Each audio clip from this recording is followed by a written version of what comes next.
What's up, everybody? Welcome back to a special episode of Vintage and Stuff. I have Amy Rafferty and my bro Jesse Heifetz. What's up? I don't know if I've done a three-way here. Yeah. Pause. Anyway, that's not what we're here to talk about. So we are here to talk about a special project we are entering into together that we're very excited to talk and share with you guys. So maybe just check in. Amy, how you feeling? Good. Excited. Nice. Yeah. Jess? Feeling good. Stoked to be in BC. First time in a while. On the West Coast. Yep. It has been a while. Yeah, been a long time. Yeah, Mom's not happy, dude. You need to get out here more. Yeah, I know. I'm trying my best, man. Okay. So we're going to kick this off with, how we all met and what we're doing here. Yeah. So why don't you tell the story, Amy? How did we meet? So I guess we met, I don't know, I feel like I knew who you were, obviously, because I think I went to a bag sale like so long ago. But I used to buy stuff off you. I used to buy stuff from the rag machine. I think that's the first time I officially met you, was when I was buying shit out of the rag machine for my store. And then I would just like vintage and stuff, the mastermind class that you did. Yeah, through COVID. And then you kind of just became a bit of a mentor, like business mentor. We'd talk about business stuff, vintage stuff, that kind of thing. I'd call you with like all my problems. Yes, it's great. And then, I think that's pretty much it. Yeah, so we skipped intros really, but Amy, if people that don't know, is the owner of Velvet Underground. Yeah. Founded what year? 2018, pretty much, yeah. 2018. I remember seeing you back at the rag machine, coming to drop stock off or something, and seeing you at the rag machine. Not at the rag machine. That's probably the first time I met you. And I knew of you because they were always like, this Aussie keeps coming from Whistler and buys a ton of shit. She's like spending all this money at the rag machine. I'm like, sick. That's awesome. But we didn't really become friends until the mastermind. Yeah, no. I kind of just know who you were. Maybe we chatted a few times, but we weren't really friends. And if you guys remember, the mastermind was like a program I started during COVID just to kind of get vintage business owners together to kind of work together, collaborate, learn, educate, share with each other. Yeah, it was really good. Yeah, that was super fun. You were very gung ho, Amy. I will say you were you were a good student. Yeah. Professor Drew. You were always on the calls. Like some people would come in like once every month. You were there like every week. Yeah, I feel like there's a handful of us that were like die hard. Dedicated. Yeah, totally. So that was how we met. Obviously, you guys know Jesse. We are brothers and partners in F as in Frank Vintage. But yeah, Jess, kick down some intro on yourself. What do you do outside of the vintage world? Or Not a lot. I don't know about that. I dadded up to my two boys, and I live in Toronto, or just outside of Toronto in a little town called Brooklyn, Ontario. I have hobbies. I snowboard, and You're a music producer. I'm into music. I'm too humble about your music. Yeah, well, I don't know. I'm not a big self-boaster, but I met Amy just recently. Actually, today was the first time ever that I actually met Amy in person. Although I've been on many, many Zooms with her. Yeah. Up until now. We'll get to that. Yeah, many Zooms scheming. Yeah. We've been scheming away. Plotting. I think if you go back to your episode on the show, we actually alluded to what is happening right now. Did we? We did. I think we gave a little teaser. That's what we're going to try to do, or we'll have to wait and see what happens, or something along those lines. Okay, so we're here to talk about a project. We are partnering. Yep. Yes, we are. We are partnering. What does that mean? Somebody go. All right. Well, if you guys know anything about Drew and I, that you know that we've been in business for a long time. F's and Frank started in 2007, but we had been in the vintage business prior to that. And we've never really had a partner. No. So this is capacity. This is an essential component here, I think. I think we've had an aversion to partners for a long time until now. But we are partnering with Amy, with Velvet Underground. And we are expanding. Yeah. It's an expansion plan. I think, like, just to preface this episode, we're going to be talking about this partnership. We're talking about why we decided to partner, what that partnership looks like, what we're going to build together as partners, and like the future we envision for ourselves, for our staff, for our company. So that's what we're going to be getting into. And I think it's like, there's a lot to talk about on this pathway, because you have to talk about the histories of what we've all done and how we got to this place. Now, just don't want to leave you guys hanging wondering what this episode's going to be all about. So let's start with that. Like, maybe Amy, kick us down your history, because it was our good friend Will who actually sort of planted the seed of this partnership. But it was your initiative to come and sort of boss up and propose it. That got us, that started the ball rolling to where we are today. So give us like your history in the vintage game from, your whole story. Yeah. So for those of you that follow me, you know that I don't have any retail experience. I don't really have any like vintage experience further than like thrifting for myself. And yeah, so I just like super naive, just decided I would open a vintage store because I liked clothes and thrifting, as you do. And then, that's how I got into it. And I've always just had like a very big vision about a company that I wanted to build. I didn't know what company that was like before I opened a vintage store. I feel like there was so many routes. Like I always wanted to be an entrepreneur, and there were so many routes I could have gone. And it just happened to be in the clothing industry. I got really interested in sustainability, and we're like, okay, this is what I'm doing. I fucking love this. So that's kind of the direction that I went. And then very quickly I realized that I knew absolutely nothing about vintage or even running a business, to be honest. But I knew that like I wanted to make a huge impact. And in order to do that, I felt like the best way to do it would be to collaborate with like bigger businesses, because I think that that's just the fast, there's that saying that if you want to go fast, go alone. If you want to go far, go together. And I was always like very open to that. So yeah, I think that's kind of where like my head was at. And from the get-go, if you listen to the original podcast that I did, I had like the vintage store, my clothing brand, a cafe. We do like gigs. I had the website. We do markets, all this other random stuff. It was just like burning like the candle at both ends. It just spread so thin. And so we were kind of financially on the back foot from the get-go. So we were always just like, we need a partner, we need investors, we need this, like just constantly like walking before I could crawl. And that's just kind of how it's gone since the get-go. So fast forward to opening the store in Whistler in the village. We moved to the village. It's like way more expensive. Let the cafe go. Things were going really great. We were making tons more revenue, but still just like burning through a lot of money in expenses and like just acting as if we were a lot bigger business than we actually were, I guess. Keep going. Yeah. So we, I don't know, we were just doing our thing. And I think our biggest, like, I feel like we had such a good following, like a really great community. We had a really strong why. Our systems, procedures, like all that stuff was super dialed. My team are like phenomenal. I love my team so much. We created this, in a lot of ways, this really great business.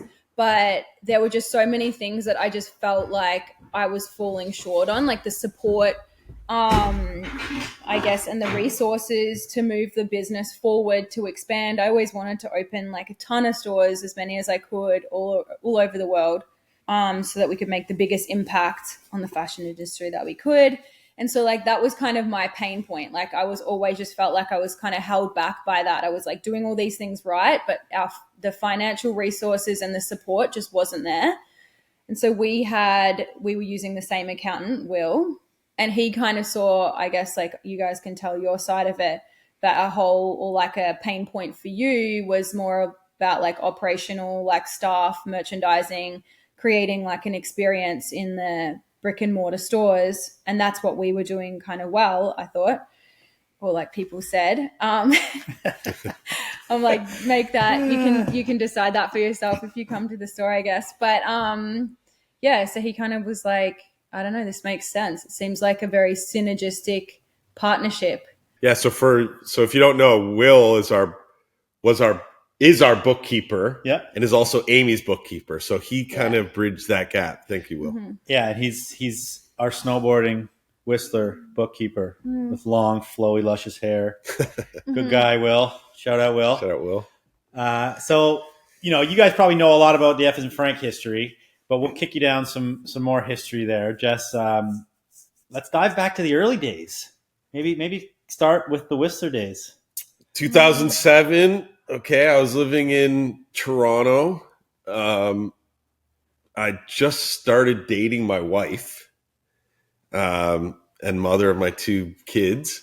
And Drew was living in Whistler at the time. Actually, I was living in Van, but it's fine. Okay, yeah. He had moved to Van a little while before that. But we decided that we wanted to open a store in Whistler.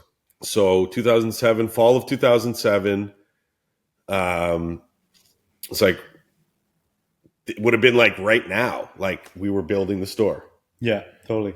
Because we opened at the end of November. I think we did a Halloween pop-up when the store was not built. Yeah, we did. We were like, let's sell costumes for Halloween just to like make a few $1,000 or whatever we made at that point. Beer money. And then we went right into renovations for like the season, probably like the hard month of renos or something. Yeah, we did like the whole month of November renos. I remember that.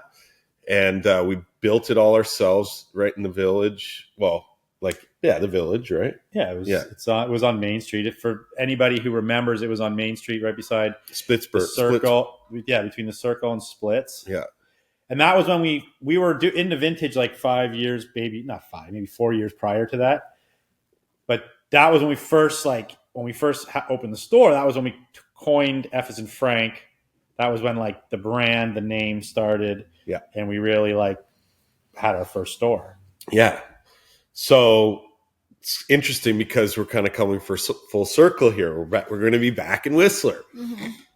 What is that? That's like 16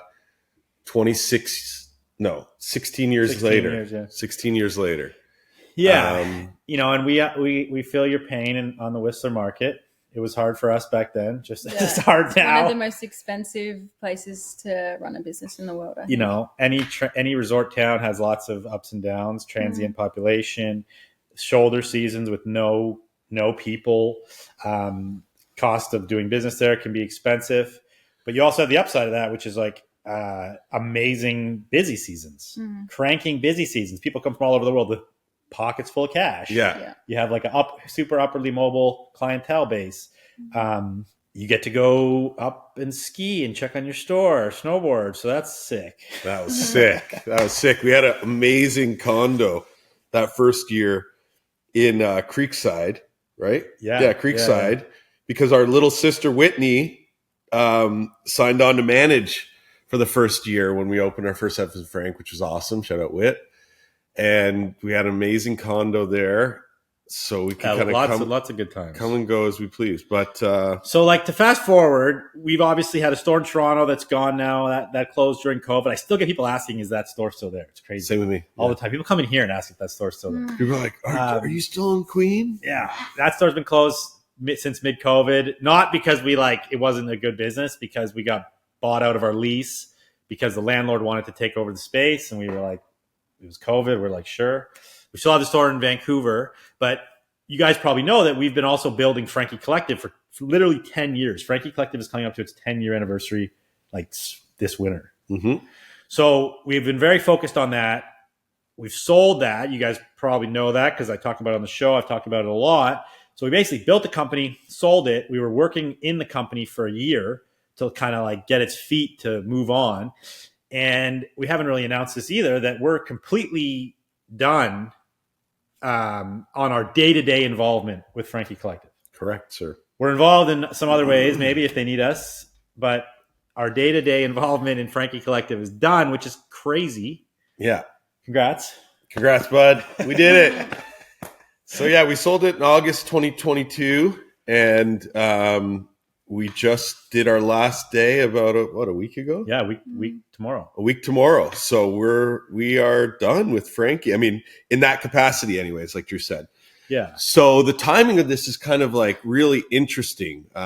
Gator here in this, and I think that's a good like topic to just kind of expand on a bit. So pretty much like I asked Drew about this.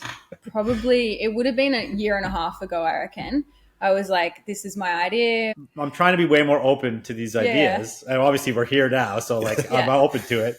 But I remember being like, yeah, I don't know about that. You said yes to my face though. I didn't say yes. Yeah, I said I would think about it. No, you were like, yeah, okay, let's do it.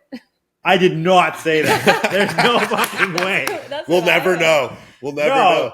I probably said, because I've like learned that also, like you don't ever want to say no to an idea. It's like, that's interesting. Let's explore. So I'm sure I said something along those lines. There's no way I said yes.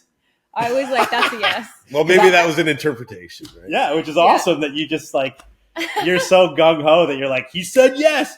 It's like that fucking thing where you're like, like maybe 1 in 1,000 chance. So you're saying there's a chance. Yeah.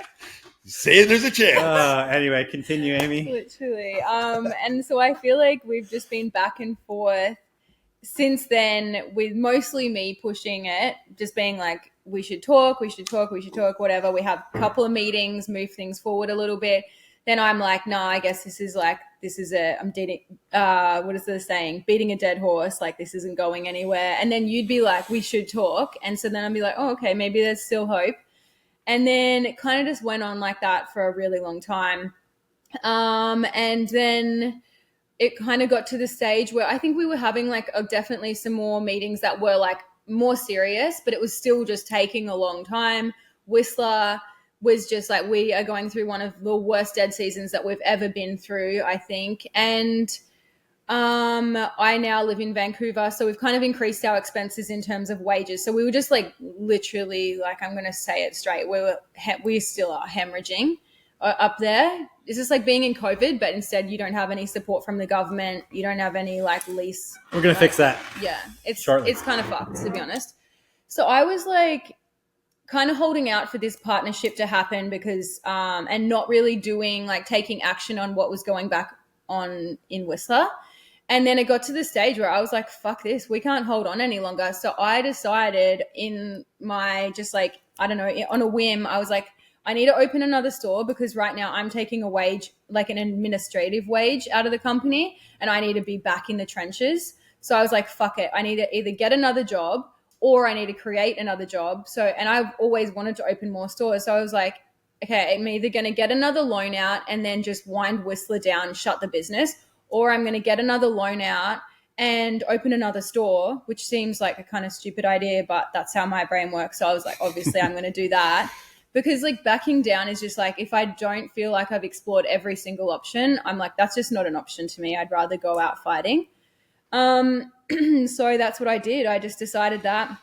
Literally took me about a week to find a new lease, signed a new lease. And then you were like, hey, we need to chat. You get on the phone and you're like, how's things? And I'm like, oh yeah, they're not great. But I just signed a new lease. And you're like, what the fuck? Pretty much. And then I think that was just kind of like, I want to say, kind of like put a fire under your ass. You were just like, okay, actually, let's do this. Yeah. That's what it felt like. Yeah. So I think behind the scenes, obviously Amy wasn't privy to like the conversations Drew and I were having while this was going on. So we, to give you the other side of that, we were still like actively involved in the day-to-day at Frankie and kind of like planning our exit, awaiting our exit. And so it was hard for us to kind of like juggle all these things at that time. Although we were definitely open to the concept of this partnership, I don't think we probably expressed that in a way that like probably resonated over on your side. Yeah. And because we were just so preoccupied with what was going on. So the time was just perfect, because I think when you told Drew that he, you know, we spoke and he's like, Amy signed another lease in Gastown. And I'm like, well, if we're going to do this partnership with Amy that we've kind of been talking about, we need to do it now, because it's going to be too messy and crazy. If there's another store involved, then we have to rebrand it down the road. If she's opened it as Velvet and we're going to be kind of like rebranding everything as F as in Frank, then it's kind of like from a brand conscious perspective, it's kind of like confusing for the consumer. It will be confusing for the back end of the partnership. So it was like, it's now or never. And it just so happened that we had had a solid date for our last day at Frankie, which we didn't even know until like a week before. Kind of. We thought we'd be involved till like end of November, maybe. So it kind of came up quick, which worked out really perfect. good. It actually worked out perfect, because the timing was all right. You know, it was like Amy signed the lease, which kind of put a little bit more fire under our ass.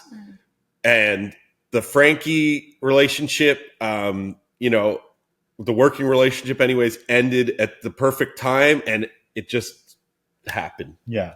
So we got thrown into the mix here. We've been having lots of meetings now, lots of chats, lots of hanging out and talking about all the different things. Coming to alignment on what we are going to be building, and we're getting there, and we're starting to build. Yeah. So what we are building is heavy retail expansion, and the first part of that is Gastown, which is right on the corner of It's on Cordova, right on the corner of Cambie. Yep. Literally across the road from Dutille. Anybody lives in Vancouver, that store's been there for 20 something years. Yep. Sick location, good hunting. Yeah. So fucking fired up, and that's just the beginning. Then we're opening a store in Nanaimo, which is across the water. On Vancouver Island, and then who knows where's next, but we're actively searching for the next one. Yeah. So we are jumping into a massive retail expansion, and we're super excited. Big time. Super excited. Yeah. I will say this is funny. When you had me come and look at a place, well, you didn't have me come. Yeah. You invited me to look at a place on Robson, okay? Now, if you guys know Vancouver, Robson is like our fucking Rodeo Drive. There's nothing really comparable to Rodeo Drive, but it kind of closest thing maybe. Maybe that's a bad comparison. Where all the big stores are. All the big stores. It's where all the high street It's like a high street where like all the expensive corporate stores are. Ritzia, Roots. Who else is there? Arc'teryx, Lululemon. Yeah. All the biggest corporate stores. Victoria's Mm-hmm. Secret. You know, and in my head, I'm like, you're tripping, Amy. This is crazy. Like the rents are stupid. And like, I can't speak for other people who've opened vintage stores on that street. But from word on the ground is that it's almost impossible to make money at those rents anyway, the way that they're currently doing. Because the rents are like 20,000 plus, like at a minimum, 20 to 70, $80,000 depending on the size of it. Yeah, you could be up to like $2,000 a day. Yeah, just in rent if you're renting on those streets. Like I looked at the place on Granville that was the old Foot Locker. And I think that was like $50,000, so almost $2,000 a day on Granville. Yeah, but that just speaks to your gnarly ambition. That just speaks to like how gung ho you are to like build something massive and to go and get those customers and go track those people, which I think is admirable. And I think hopefully we'll balance you out a little bit and do this in the right way where we can actually grow sustainably. But that kind of in a nutshell is part of the reason why we're partnering with you, because you have that ambition, you have that drive, you're not scared. Dead stop. You're just not scared, I guess. No. So delusional. We all have to be in the vintage business a little bit. Yeah. But, and I mean that in the most polite, kindest way. I think that's the best way in like, it's like a beginner's mindset where you just like, you know, there has to be some naivety in what you're getting into or you probably wouldn't do it half the time, I think. That's right. Yeah. But here we are 20 something years later. Exactly. Yeah, for sure. I think from the F as in Frank standpoint, in my opinion, we never had we've always had a pretty large company. We've had lots of things going on. Mm-hmm. We've had like up years, down years, side years, whatever. We had booms in the snapback time. We had like years where the website was cranking. We had years where Frankie was like the sole revenue supplier of the whole company. We've had it all. We've had years where like the stores did really well. We've had years where the stores did really shit. And I guess like it hasn't been until recent times where we've thought like retail expansion is the go. Mm-hmm. And where we thought retail expansion was possible. Not from like is it possible? Can I go rent a store and open a vintage store? Anybody can fucking do that. Mm-hmm. But from is it possible from like can we manage teams properly to do this? Mm-hmm. Can we manage systems? Can we create systems? Can we figure out distribution for multiple stores? Can we like have amazing, nurture amazing people within the company to go handle what has to be handled? Mm-hmm. Yeah. Can we create like a really like cohesive, identifiable brand that can be like, you know, duplicated out? Yeah. That has like meaning behind it and intention. Yeah. Intention. And over the last like year or two, working through all the different things we've been doing behind the scenes, that's kind of come into our peripheral. And like it, until you dive deep into that world, you don't see how it's possible. Like it's hard to imagine like how Bezos handles what he handles. You know what I mean? Mm-hmm. Like that guy has like thousands of warehouses, right? But he's just like in his office doing what he's got to do. Yeah. You got to like get in that mindset to figure out this is possible. How am I going to do it? And I feel like it's taken a lot of work to get to the place we're at now to realize we're going to go create a really awesome, massive company. Yeah, totally. Yeah. I think that, you know, there's other elements too. Like, you know, we had our best ever retail month in August, in, you know, 16 years of retail. We have, you know, we're very present to the consumer trends, you know, that kind of post-COVID internet boom has gone, you know, in general, it's broad strokes here, but has gone more into experience-based brick and mortar retail. But I think it's a cumulative, like, of all of our experience of meeting Amy and speaking to her strong points and the alignment of like our vision, our core values, what we want to build, what we want to do, what we want to grow, what our intention is. Yeah. It's kind of like kismet. It's just kind of all happened at the right time and the stars aligned, so to speak. And here we are. And I will say this, that don't think you can build a massive company because of one good month. That's not accurate. But it goes to show that like what we've been working on with our teams of people and the energy been put in has paid off over a time. So having our best month in August wasn't just an August goal. Yeah, it wasn't like a deciding factor. It was the effect of months and months of energy put in the right places. Absolutely. And decisions, you know, small, you know, seemingly insignificant decisions that were made over years to get us to a place where we are now, and cumulative knowledge and great team members. Yeah, totally. So, Amy, what's your thoughts on what we're building?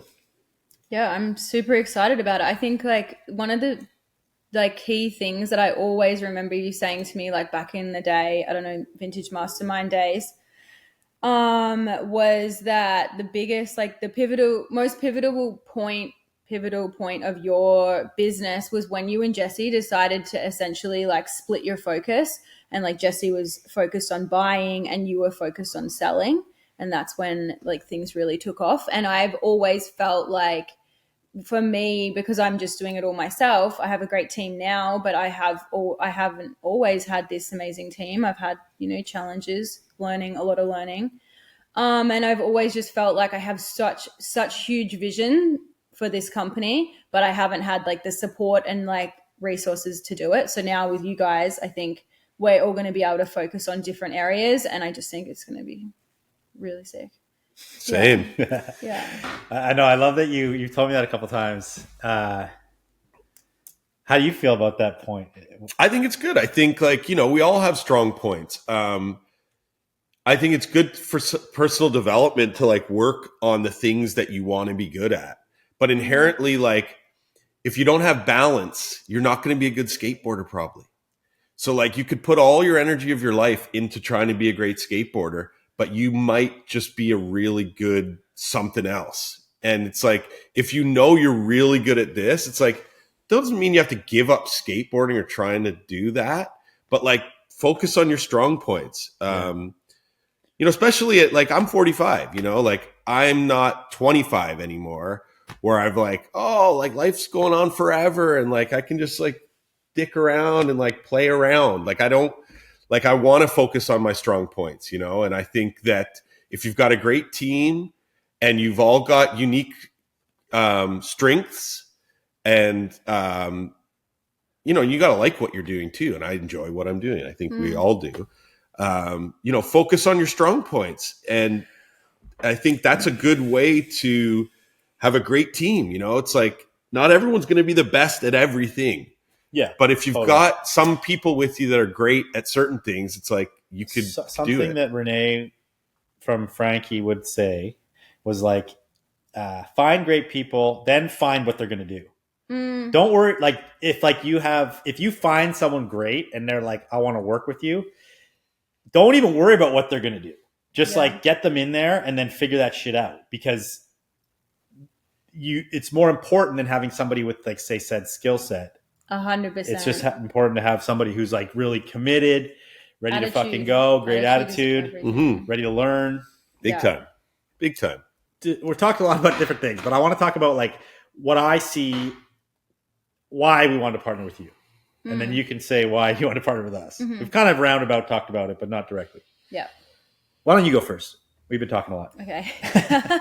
So I guess like for me, like I always, like, as I said, I always wanted a partnership or of some nature, some kind of collaboration, because I knew that like I just didn't have resources, all that stuff to expand the company. But after like we were always chatting about business stuff, I knew that you were like, you just had like such a huge like vision for expansion.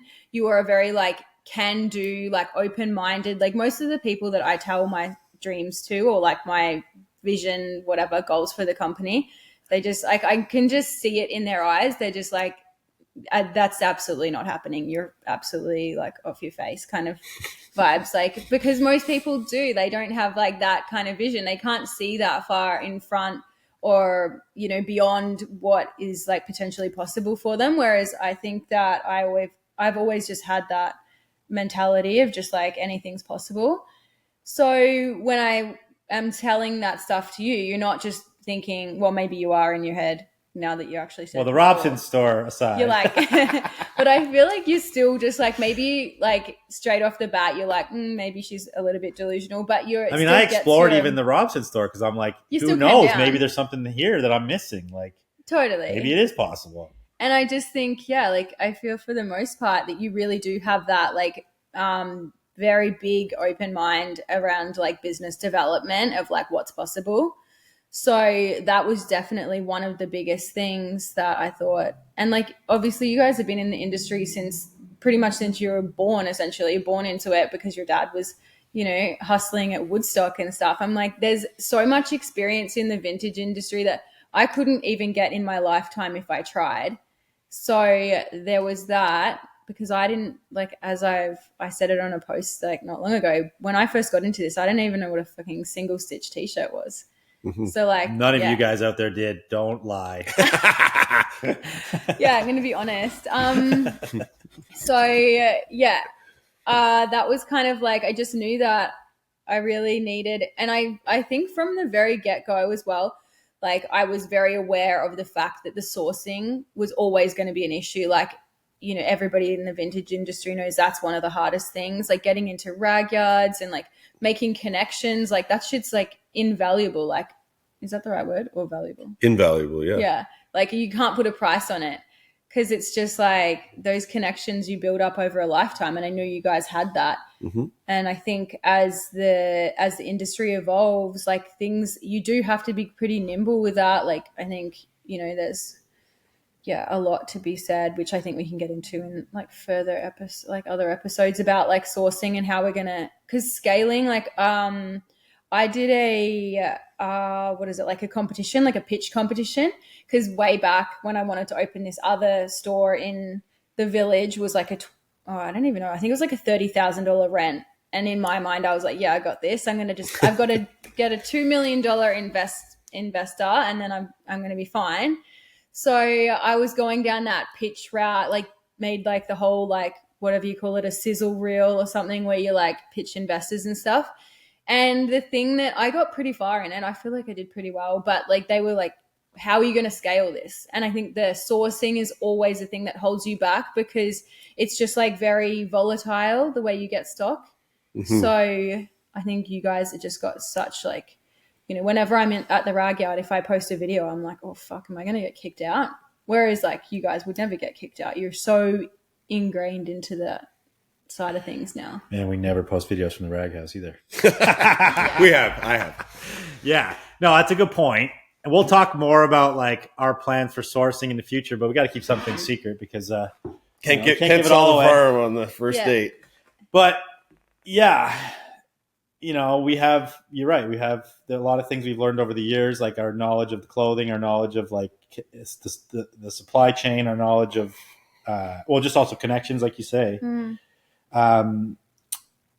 We definitely have that. So why I find you valuable as a partner. I trust you, first of all. Thanks. I don't know if you trust me yet, but we can go there. We get there eventually. Yeah, I trust you.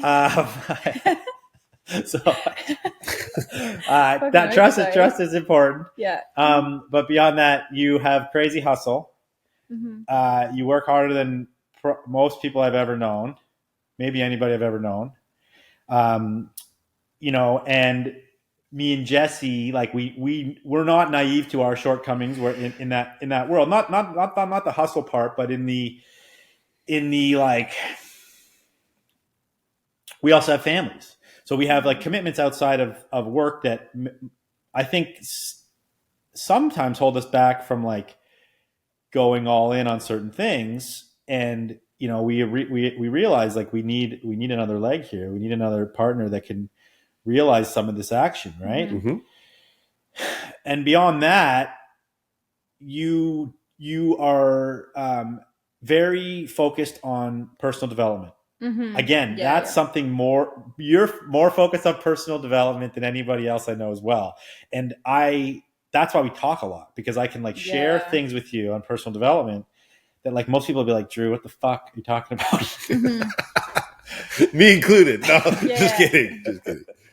But I think that's super cool, because I think that's very important for growth, and that's important for you where you're going. Like, we'll talk about roles, but it's like head of retail development, essentially. Yeah. If that's the term we're calling it. Yeah. You have to be focused on that. You have to be so dialed in about like yourself and working with the teams and building the teams and creating like this epic culture, creating a culture where like we're nurturing our people, right? Helping them grow as individuals, supporting them in their dreams and hopes and wants. And I think you embody that very well. So that's like a huge thing. Also, like, we know that me and Jesse are getting up there, and it's like we still know like what's cool. Like, the kids come in and tell us what's cool. Jesse has a kid in the demo that is cool and is telling, like, your He's son hip. is telling He's you what's hip. cool now, which is fucking crazy. Yeah. But also, like, you know, as we get older, it's like harder to stay attuned to that shit. And you're like very invested in the fashion of it. And like, and the fashion side of it, getting to like the fashion customer that most vintage people don't really actively, intentionally try to attain. Yeah. Where like they just kind of go with like whoever's buying's buying, but like we're gonna go after like, sure, those people, but also like try to make an effective, bigger change in the world of consumption. 100%. Because And like, I know you're very into that. Yeah, I love that stuff because I think, you know, for the most part, like most vintage stores are like, I love shopping at vintage stores, but the customer base is people that love shopping vintage. And realistic, I think both of our, like one of our missions in our companies is about, you know, sustainability and trying to divert clothing from landfill, that kind of stuff. And I think the customers that are shopping vintage and secondhand are obviously not fueling this like fashion catastrophe, like essentially like the fashion problem with sustainability and all that kind of stuff. So the target that I really want to go for more is like the people that are shopping fast fashion, the people that are shopping like these big box stores. How can we get them to buy more secondhand, essentially? Yeah. And I think Whistler's a great place for that because you got a lot of people there that probably aren't in their home environment going out vintage shopping a lot. Some, but also probably a lot that are, you know, high rollers and, you know, come from silver spoon families, not all of them, so, you know, but just people with high incomes or people that come from money who generally wouldn't be out in thrift or actively vintage shopping unless it was like on Melrose potentially or something like that. So it's a great place for conversion. Yeah, because there's not a lot of shopping options. Like obviously got a lot of snowboard stores and all that kind of stuff, but realistically you've only really got Aritzia, TNA are the biggest ones, and then there's Lululemon, but obviously that's workout stuff, and then there's like another one, the Beach, but that's quite small. So there's really like there's obviously a couple of vintage stores, us and another one, but so there's like a great opportunity, which is even crazy to think Whistler has a couple vintage stores now.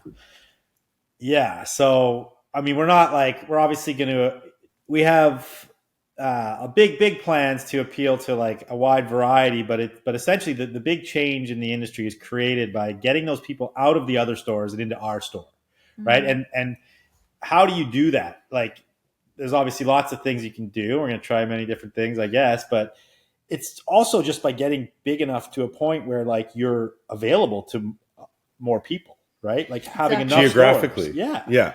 Like if like Aritzia now is in every town, every city.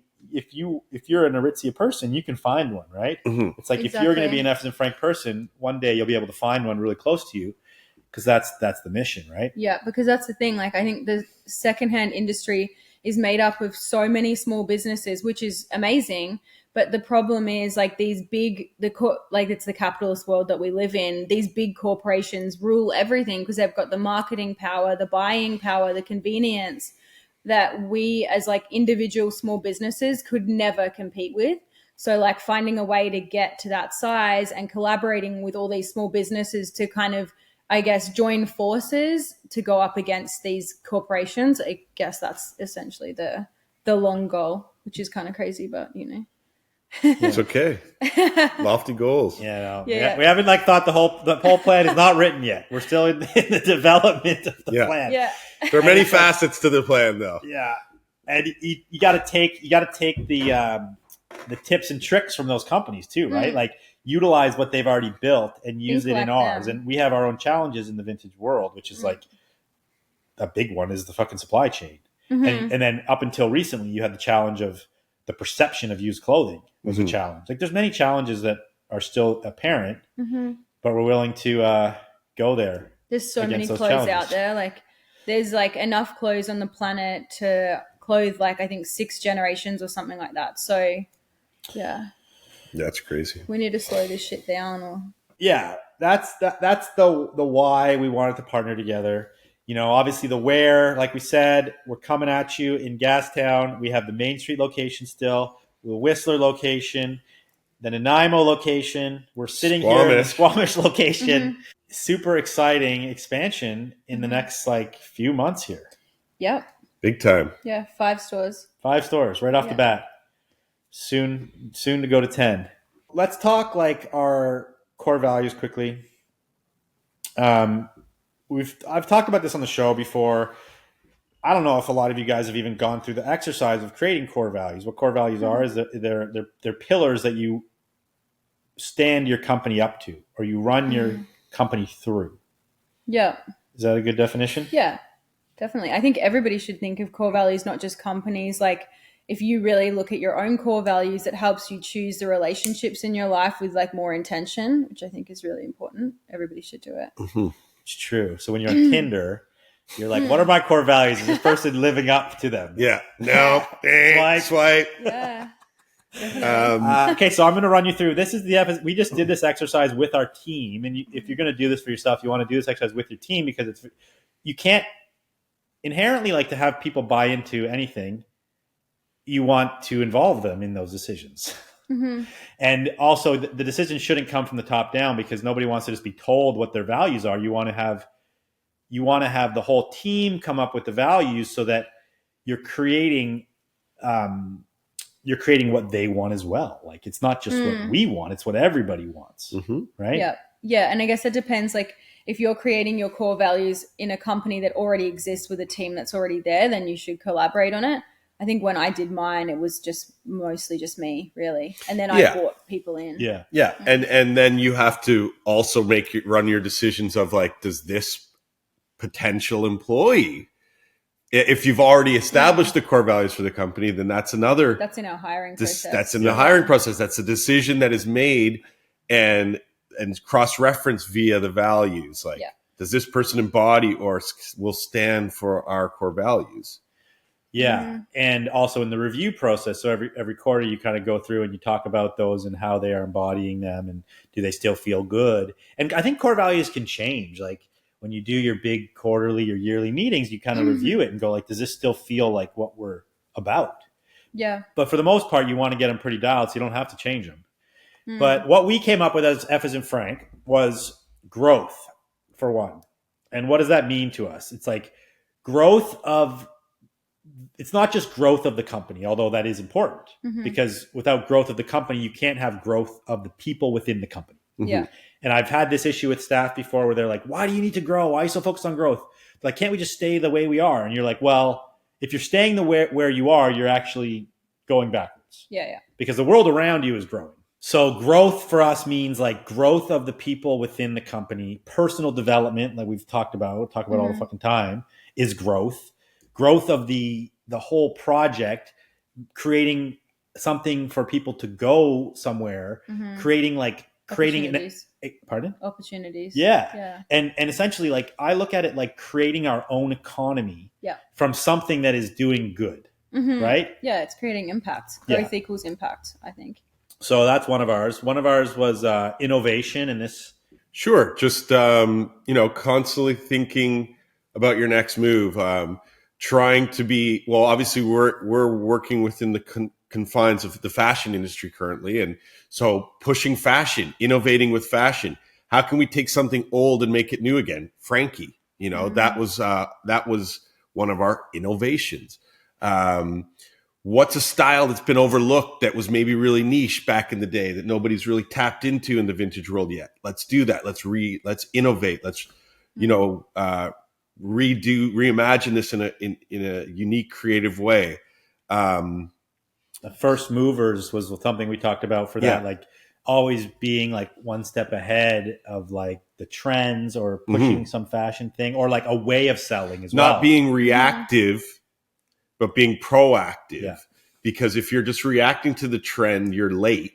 So we're being proactive and setting the trends. Maybe not all of them hit, not all of them stick, but we're not daunted by the potential of a failed attempt. We just go out and proact. Mm-hmm. Another one that I wanted was just fun, and I don't know if that's the right word, but it's just very simple. But when I think fun as a core value, it's like not taking ourselves very seriously, being able to like completely laugh at yourself and other people. But if you're going to laugh at other people, you got to be able to laugh at yourself. Have like a mission driven company, but yet keep it light, keep it enjoyable. Because like, who wants to fucking be in something that you're not excited to go and have fun? Yeah, and if you guys know me, I love making fun of shit. I just do it all the time. Make fun of myself. And it's fun because you can laugh and it's not all that serious. Like, if everything's too serious, you just take the fun out of it. Yeah, there's a time for serious. There's a time for, real serious decisions and stuff like that. But in your day-to-day, you should be able to laugh. You should be able to have fun and just find some joy in what you do. Yeah. And a part of that too is like being unapologetic about your marketing per se, or just being unapologetic about like your execution of things. Like keep it fun and light so that you can just execute without overthinking and then having a big mess of like, was it right? Was it wrong? Blah, blah, blah. Just just do it. Yeah. Yeah. If it doesn't work, just do it again. Yeah. Okay. Commitment was one for us, which again, it's like, we understand commitment as like keeping your word is a commitment. When you commit to something, you follow through with it. Yeah. But you have integrity in speaking. Yeah. But it's also commitment to the planet, for one thing, commitment to our people, of the team, commitment of the people to the company. It's like commitment is very big for us because that's how we create a language. We create a culture based around commitment where people are like accountable, not just to us, but to their teammates, which is important to us. And lastly, hustle, because we're fucking hustlers, baby. That's it. Been hustling. So that's F as in Frank's core values. Now, Amy, give us the velvet lowdown. So yeah, I think a lot of those things that you guys do, they're important to us, and I do them anyway, but we haven't got them written as our actual core values. So ours are sustainability driven. That's like literally the backbone of why we do everything. Like we are like, for those of you that know the original iteration of the business, we had the vegan cafe as well, because we were just trying to just everything that is like, I guess, reducing our impact on the planet, between clothes and like what we put into our body, and just like essentially just trying to inspire people to make more conscious decisions about everything they do in life, I think is really important. And that's kind of, it's really the backbone of everything. And we educate people on that because we really want people to understand the weight of and the impact of our decisions. So that's the number one for sure. Transparency is the second one. And that's like more transparency, like especially in the early days of my business, I was so transparent. I still am. I literally tell anybody and everybody that walks in the door how much our rent is, how our business expenses. We have a post on our Instagram that literally breaks down our expenses, and like the cost of things and all that kind of thing. Because I think there's just so much misconceptions in business about how hard it is, like how much things cost, all the things, like where do we get our stuff from, all of that kind of stuff, that then creates like a lot of just like, I guess misconceptions about like customers not understanding like the pricing of things, or like, I don't know, just like the impact of like what's happening, like where do we get these clothes from? What happens if we didn't sell them? Like, there's just so much stuff around like the workings of the secondhand industry that I think aren't spoken enough about, I think. So we're really big on that. But then also on the flip side, transparency and like the way that we talk or like communicate with our team. I don't hide anything from mine. I know that's like, certain things as you grow have to change. But up until now, my staff are like my right-hand girls. Like they know everything about the business. I bring them into every decision. They know all of the expenses, like every little thing about the business they know. And I just really love running the company that way because it just makes them feel like so much more a part of it. They understand when, things are really tough financially, they understand on such a deep level of like, and I think they just feel really empowered to turn that ship around essentially. So I think that's a lot of the reason why I have such a great team. But then also like transparency in the way we talk to each other. If we have any issues, somebody's pissing somebody off, somebody's doing like not doing their job properly, whatever, we just like say it how it is. Like my staff can tell me if I'm being a bitch or whatever. Like there's no like hierarchy of like, you can't speak to me like that. It's like, no, if you've got a problem with me, come to me right now and tell it to my face. Like there's nothing that I would say about somebody that I haven't already said to their face. And I think that just fosters a community and culture of trust because we're not hiding anything from anybody, you know? Mm-hmm. So that's a big one. And then giving back, we always have tried to align ourselves. Like obviously when finances are tight, it's been really tough, but I was looking back through like old Instagram stories the other day. And like we used to always just try and align ourselves with so many different charities. We'd use our platform a lot to, I don't know, just promote things that we care about, ethical stuff, I guess. And I think at some point you do have to draw the line with a business and don't get too hectic on it. But yeah, like we try to do these like clothing drives, or we go down to East Hastings and, you know, give clothes away and all that kind of stuff. Like there's so many things that are so important to me. And like the more, I guess, profitable that we get, the more I want to be able to give back and support things that I care about. So that's a big one. And then the last one was self-expression. I love secondhand fashion for that reason. I think these big box stores that promote like this cookie cutter mentality where everybody's wearing the same shit is just like not really that good for society's like mental health. It's just not great for anybody because none of us can really be anybody but ourselves. And I think secondhand fashion and empowering and inspiring people to find their own personal style within secondhand fashion is just like something that I really love doing. I love when people come into the store and they find stuff that they love and they find their style and they just are excited about getting dressed in the morning. I think clothes are so awesome for that. They can really empower people to, I don't know, just like feel more confident and all the things that they can do. So I love that side of things. Big time. I always love that about used clothing, secondhand clothing. Just mixing eras, mixing all kinds of shit. We call it mash down style. Yeah. Mash down style.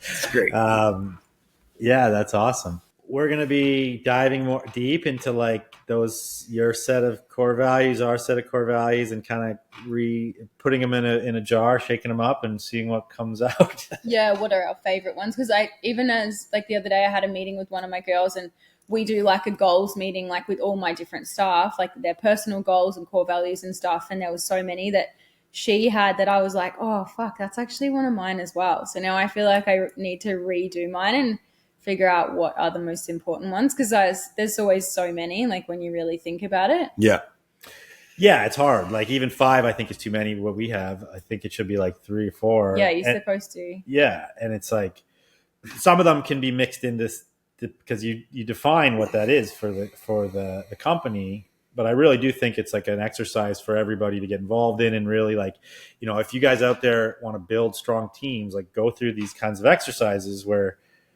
you gotta get into this shit, you know, because it can't all just be about fucking hanging clothes and talking to customers. No, it's find like hammers. Find hammers. Yeah, there's got to be a why.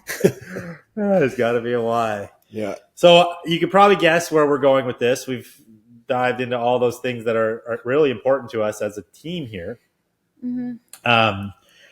And you know, we're obviously pretty early stages of this partnership and what it's all going to look like. The next month's going to be pretty wild, building out the Gastown store. Yeah. We're going to try to show you guys like as much as we can of that whole process via maybe some YouTube vids, social media stuff. We're probably going to add in like some podcast episodes of sort of maybe weekly or monthly check-ins on like business development stuff. Not exactly sure yet. But we're all pretty fired up. At least I'm fired up. Yeah. Yeah, me too. We're going to make more content. Hang tight. Jesse's gonna make some more Dumb and Dumber content. Yep. I know everybody wants it. They miss him on there. They definitely miss him on there. So what else should we cover? Do you think we've covered a lot of this stuff or what? I don't know. Do we have to talk about like when we're planning on opening it by and all that kind of stuff? Or Yeah, we should talk Yeah, about let's that. do that. So we are planning to open Gastown by December 1st. yeah, which is pretty insane. It's to a be pretty honest. intense timeline, but we're going to get it done. We've always got it done. We're going to keep doing it. Yeah. After that will be Nanaimo, which we hope to open shortly thereafter. Hopefully, beginning to mid-December. Yeah. Yeah. Yeah. We'll see. We'll see. We'll see how that goes at IMO. Some of this is dependent on trades. We might do a little mini overhaul of the Whistler store Yep. in there somewhere, maybe beginning of December too. Yeah, she needs a bit of a Get facelift. a little dialed in Nice for little this polish. for the busy season that's Yeah. coming. Yeah. And then just like building this whole company, and like a lot of changes are going to happen. Like throughout, who knows how long? Who knows that forever. That is that we're changing the direction here a little bit, and we're going full on retail expansion. Yeah. So after these 5 stores are dialed in, we're cohesive on the branding. We're happy with how things are running. Amy's built these teams to be fucking magical. Systems are all dialed, running tickety boo. Stock is killer. That's another thing that we really focus on, is like always having the right stock at the right times. Yeah. Like have enough of the right stuff all the time. Once everything's dialed, then we're expanding out from there. So who knows? We might have a F as in Frank in your town very soon. Coming soon. Coming soon to a town near you. Yeah. And there's also other plans that we're not going to tell you on this show right now. We've been scheming for a minute, and like we said, innovation is one of our core values. So never going to stop doing that. Yeah. Yep. Never stop innovating. Yeah. What else do you want to get into here? Well, I'm going back to Toronto tomorrow, but I will be back here in a week or so. I'm going to stay for a bit. I'm going to make a lot of content. Getting them on the tools. We're going to getting on the power tools. We're going to walk you guys through the build outs. We're going to take time lapses. We're going to do skits. We're going to do product deep dives about what we're going to be carrying. We're going to get crazy. This is just off the top. It's off the top right now. I'm so stoked because one of the things like about being like building a business by myself, I was always so jealous of people that had like a boyfriend and girlfriend business, because I'm like, oh fuck, that'd be so sick if I could have a boyfriend to do all the building, but instead you just get yourself 2 business partners that can do it for you. Yeah, I love the power tools. We've probably both been there. It's close enough with the partner business part. Sorry, Jules.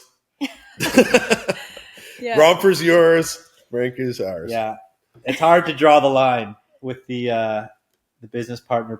Mm-hmm. Yeah. Better just have partners. This is better. Yeah. Yeah, I'm excited to get on the tools because I was telling you this the other day, but I really enjoy building the stores and doing any kind of building when I have the space and time to do it, because I find it's like meditative in a way. It is therapeutic. Yeah, it's therapeutic. Just have like a few tasks and like got to get all these tasks done today. Yeah. Focus in. Like, don't give me decisions today. I just want tasks. Just how many holes do I have to drill in these birch trees? Fuck. Yeah. So yeah, maybe what are you most excited about in this coming partnership? I'm just so excited to have, I don't know, I guess just like support, really, to have the resources and the support to do what I've always wanted to do. I just feel very excited, empowered. I'm super excited to build this team out. I'm super excited to meet all of all of our staff now, because it's like your staff, my staff. I think that's probably the best part about like the thing that I love most about building my business so far is learning about my staff and like my team, and like it's so much about people development more than I could ever have thought. I think there's just so much self-growth that you do when you really start to learn about people, really. Totally. It's so awesome. We dabble into personal development on the show sometimes. I talk to guests about it when they're into it, but a lot of guests that I talk to aren't really into it. They're just into finding hammers, like Jesse says. Or sickers. Or sickers. Yeah. But if you guys want to hear more about personal development, the work that like I do, the work that Amy does, that Jesse does, let us know, because we will happily do more on it, because I think there's so much value in it, talking about it. And, one thing you mentioned there is like you're excited about support, right? Yeah. I just want to touch on this for a sec, because I think support is like very, very important. It comes in many ways. And I was talking about this recently.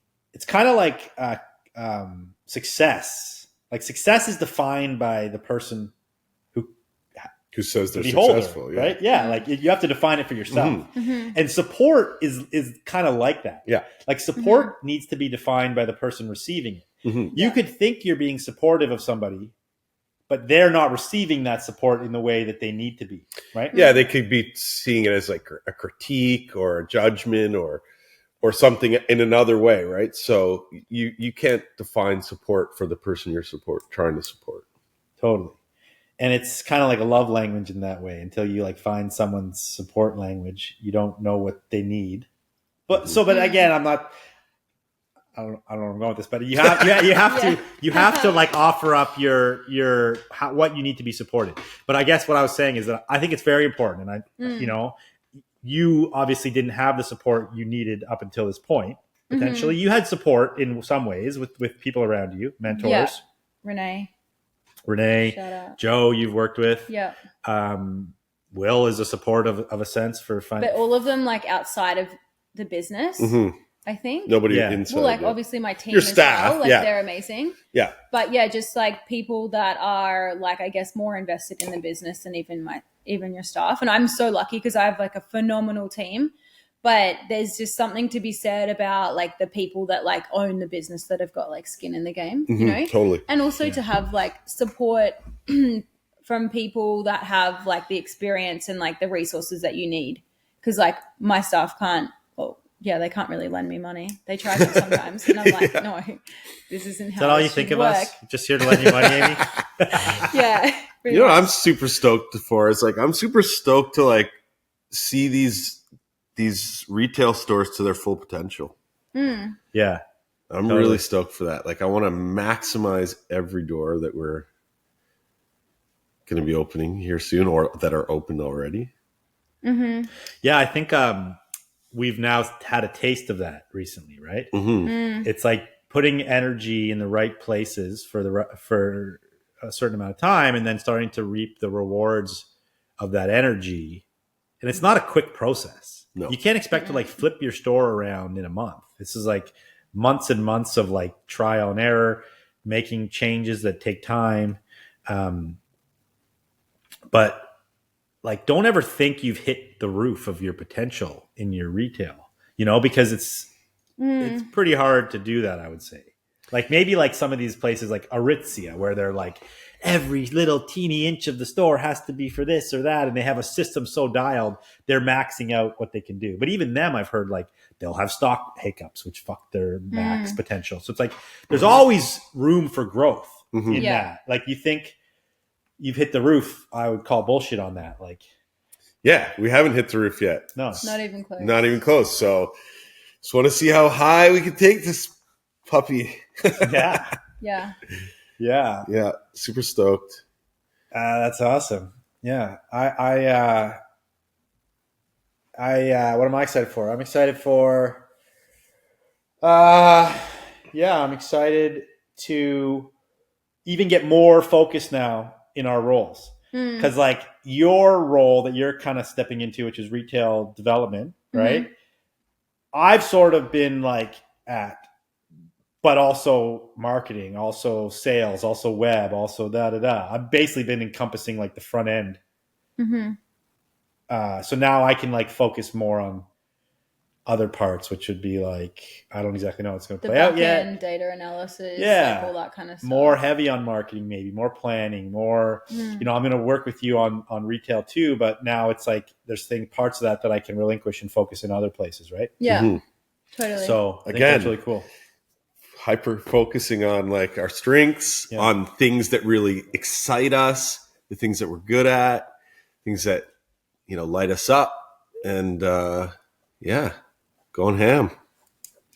Yeah. Going ham. I didn't really finish my thought on support, but I just want to say that I think it's so important, and I think everybody listening should hear this. It's so important. If you have somebody in your life that needs support, fucking give it to them. Because like they've done studies on this shit with people with the right support, like all the most successful athletes, all the most successful business people had people in their corner. It's really hard to like do it all on your own. Yeah. You need those people in your corner just telling you you're doing a good job. So if there's people in your life that could use support, don't hesitate to give it to them. Because in the end of the day, what you give to the world is what you get from the world.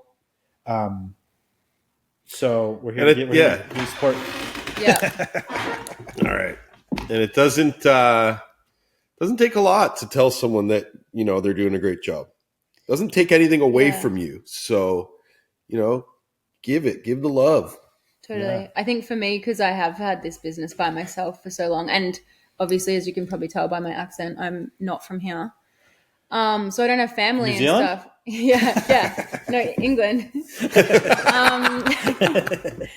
So not having family here. Like I have since this whole time, I haven't had a boyfriend while I've been building this business or anything. So like I've just been doing it so on my own, and it's been a fucking lonely journey. I would say that. You're not alone anymore. Thanks. Yeah. I'm gonna start crying. You're not alone anymore. We can share all the successes and all the failures together over kombucha. Yeah. Yeah. Cool. Excited. So one thing I think we should talk, maybe we can kind of wrap this pretty quick here, but one thing I want to talk about is like, what you've built with Velvet is special in a lot of ways. You built this like amazing team of people around the company. Yep. You've built like a fan base. You won an award. Congrats. You just won an award. Yeah. Amy Tell just about won Sustainability in action. for Whistler. Yeah. Mm-hmm. She got to go to a gala. Would you call that a gala? Yeah, it was a gala. Total gala. Yeah. Total gala. She got to go to a gala and give a speech. Got a trophy. Got a trophy. So you've had like a lot of successes as hard as it's been. Yeah. In a lot of ways. Like people are always like, you're crushing it. Like it's so cool to see you guys killing it. And I'm like, my God, you want to have a look at my bank account? Optics. It's optics. Yeah. I mean, there's been times like us. sad. There's been times with us like that. Yeah. It's not always easy. And I think too many, or more often than not, people make judgment calls. They make assessments based on like what they see on the outside. And they have no Instagram fucking is clue. bullshit. Like you look at, you look at big, like look at like American Apparel, like that. This guy's rich. He's got stores all over the country. One day he's like, I'm broke. We're fucking bankrupt. It's like you can't make a judgment call until you're on the inside of what's going on. Yeah. But that being said, when you're on the inside and it's fucking shit and you're broke and it sucks, is like you gotta pull up your pants or your skirt and fucking like tell yourself it's all gonna be okay. In your case, when you have nobody to tell you for you. Yeah. Because the peaks and valleys are always going to be there. No matter what. We're going to go into those ourselves in this new venture. And obviously with the knowledge of all the mistakes we've made in the past, the successes we've had in the past, and make better decisions moving forward. And I think that's why it's so important that like we are all so committed to self-development, because through this next iteration of the business, there are going to be so many challenges, even just like navigating a partnership, navigating growth. If you don't have extreme self-awareness and accountability for everything that you are, your actions and all that kind of thing, I think it's going to be really hard to navigate that. But I think that's what makes me most comfortable with going into business with you guys, because I think that you are both so dedicated to that. So I think that's really important. Sweet. And the self-awareness piece too, it's like, we went to your store today. We're like openly assessing your store and telling you all the things we think need to change, right? Which, like, for a lot of people, that's like a fucking harsh thing. No, I love it. You know? Like, another example of that is like one of my employees called me yesterday or 2 days ago and it's like, that fucking text you sent me fucking pissed me off. Need to tell you, blah, blah, blah. And like gets into it. And I'm like, okay, thanks for telling me. Appreciate it. You know, I'll take that into account piece for the future. Yeah. Yeah. And that's something that is needed. You have to be open to be able to hear that shit. Yeah. And not react. Yeah. Take it for what it is. It's not personal. And move forward. But back to what you've built, you know, obviously we are now becoming like one big F as in Frank at a point once we do all the work that's going to take to get to that point.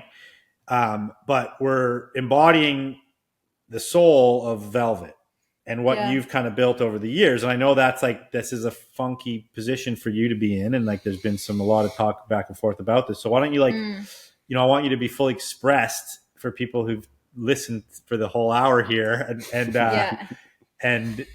tell your side of that. Yeah. I think it's, like losing, I've always known Velvet Underground is not a scalable name. Like when I named the business, I was like, yeah, this is a great name. But like, it's fucking like literally the most unoriginal name ever.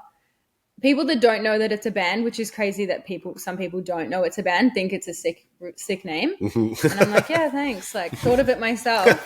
But I've always known that that's going to have to change at some point if I want to grow. And like I said it in a post a while ago, Velvet it's not a place. It's not the name. It's the energy. It's like the community. It's the mission. It's the why. And I think when I was, you know, a couple of my close friends have known about this partnership for a while. And when I told them that it wasn't going to be called Velvet Underground anymore, they were like really sad. They were like, dude, I think you're making a mistake. And I'm like, I think that's the difference between like maybe me and other business owners, because I think a lot of business owners they're just very, you know, like they get into it because they want like their own thing and they're very like, I guess, attached to the name and what they've built. But in order to like grow, I think, and make an impact, you have to be very clear about the mission and the why, what you're trying to achieve. And you have to be willing to collaborate, willing to change, and be open to that, because otherwise you're going to be stuck where you are forever, essentially. You can't grow if you're not open to change. And that I see this collaboration as, you know, a step in the direction of like where this business is going. And I'm, you know, for sure there's like sentimental value to that name and where it started, but it's not the name. It's the energy, the community. Yeah, it's the vibes. It's the vibes. Now gonna We're be carrying on. We're carrying on the vibes. Carrying on the vibes. Carrying on the vibes. We're going to carry on a couple elements of Velvet through in the branding. We're not going to tell you about that. Maybe we'll do a Easter egg hunt later down the road. Yeah, that's fun. Yeah. But Giveaway I think, contest. like, you guys have had a lot of the things that we do in so many ways. Like sustainability has always been a big part of what you do. And it just hasn't, like, you haven't really, I guess, articulated that really strongly in your like branding and messaging. Like that's been a why, but it's the same as your core values. They're important to us as well, but we don't like hammer that into our marketing and stuff like that. Whereas, and I think that's the same for you guys. So I think this collaboration is just going to be like a really good synergistic kind of partnership where all of our, like the mission and the why of Velvet is just going to kind of be more a part of F as in Frank, I think. Yeah. Like we're going to be more vocal about that. Sweet. And I think there's a lot of, you know, the sustainability piece we know is very big for you. Again, like I think there's like better words to be used for that, but because it's not sustainable. Because nothing is sustainable, essentially. More sustainable than fast fashion. For sure. Yeah. And that piece is important. And I guess like there's always like this in the industry, there's always like talks back and forth, like people will be like, we're selling used clothes. It's like saving the planet. People are like, you're fucking full of shit. You're not, you're just selling what's cool. And you would sell fucking the next bullshit thing that was cool. You don't really care. And that plays true for some people. And it That's a good point. Yeah. And there's a lot to be said there. So I guess like for us, we it is part of what we like about doing this for sure. But I also would say like, and this is something you guys can chime in the comments, like how important is it for you guys out there? Like, is that something that makes decisions, that sways decisions for you? Or is the fact that something is cool more important for you? And it's okay if it's something that's just cool, sways the decision for you. And it's also an added layer of radness that it's more sustainable, right? Yeah. Absolutely. Not everybody that comes into our store or any vintage store is coming from a sustainability angle. That's just reality. A lot of people are coming because it's like, I want a cool starter jacket. And I saw friggin' Tyga wearing one in a whatever. That guy's even still around. Showing my age there. But it doesn't hurt. It's like, well, your shirt is still saving one less fast fashion shirt from being made. I mean, it's facts. It's facts. So no cap. Is that what they say? No cap. Oh, it's busted. Okay. Amin. Shout out to Amin. No cap. Oh god. So it's always an added layer. And I mean, we like, no matter what anybody says about us or any other vintage clothing company. I mean, actually, I don't care about other vintage clothing companies. About us, it's like we've always been into sustainability, into like actions that we can initiate that like help the environment in any way, which is part of the reason why Frankie was started. Yeah, exactly. Yeah. Frankie was initially, conceived by like the concept of using unusable clothing items and reimagine them to breathe new life into them so that they stay out of garbage. Yeah. And we did that. And the only way like to, when we talk about growth, like growth is also a sustainability value, because you're like the only way to really make the difference that's required is by massive fucking scalable growth, right? Yeah, you got to play the game. We live in a capitalist world, and you kind of got to play within the constructs. The rules. Yeah, and when you start to look at it like a game, it kind of changes, because you're like, this is a fucking game. We could die tomorrow. How do you want to play the game? Do you want to get in? Do you want to fucking put your skates on and lace up, yeah. Lace up, get the black tape on the old stick and get out there on the ice. Exactly. We're Canadian here. Yeah. With our Aussie friend. Our British friend, yeah. Technically, Leeds. I'm Canadian. Oh yeah, you're Canadian. Yeah. Oh, nice one. Sick. I got my citizenship now. Just the accent now. Yeah. It's gonna think it's sticking there. Yeah. Manchester. Okay, well, I think we're gonna wrap here. Yeah. I hope that is very clear. We've given you the deep dive into this whole new chapter of what we're up to, Velvet and F as in Frank. And hope you learned something there. Hope you gained something from this episode. I'm fucking excited. Lots more to come. Stay tuned. Make sure you follow the new stores on IG. We'll put links down below for that. Yep. Opening the Gastown opening December 1. We're going to have a party. If you're cool enough, you might get an invite. If you really want to come, send us a DM and we'll give you an invite. Yeah. We are open and inclusive. Amy, last words. I guess just stay tuned. Get ready for some big things coming out of this new venture, and I'll be interested to see what everybody's comments are on this. Jess, last words. Let's go. You got a Trailer Park Boys quote? I'm here to fucking gooder up the family. Gonna gooder up the fam. All right, let's fucking go.